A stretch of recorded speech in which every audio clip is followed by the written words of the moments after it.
ฟ้าเพิ่นสร้างให้มาสำนี้หูตัวดีมื้อนี้เมิดค่าวาสนาของเฮาบ่สมเพิ่นคันสิสู้ก็สู้บ่ได้ย้อนหัวใจเฮาเป็นส่วนเกินจบสำนี้พอสำนี้อ้ายเข้าใจ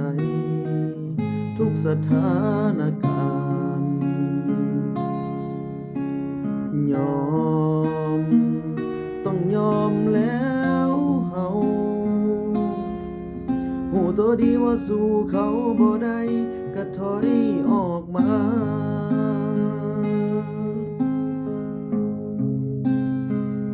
หักเจ้าเด้อล่ะแต่วาสนาอ้ายบ่สมเจ้าเมื่อน้องเลือกเขาอ้ายนี้ก็ดีใจนำให้เจ้าทั้งสองโชคดีให้สมหักสมหวังทุกอย่างส่วนบัดที่มาทีหลังที่เจ็บลำพังอยู่ผู้เดียว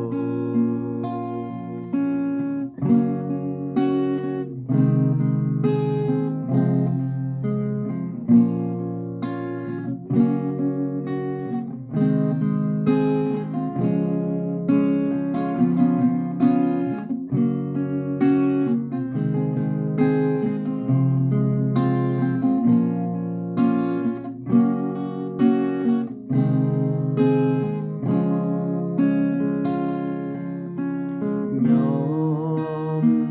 ต้องยอมแล้วเฮาหูตัวดีว่าสู้เขาบ่ได้ก็ถอยออกมา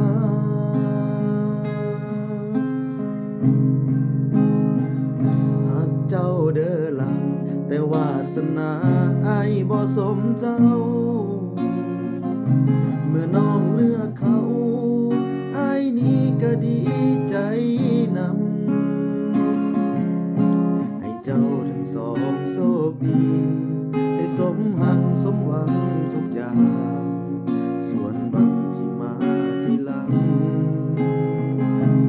หักเจ้าเด้อล่ะแต่วาสนา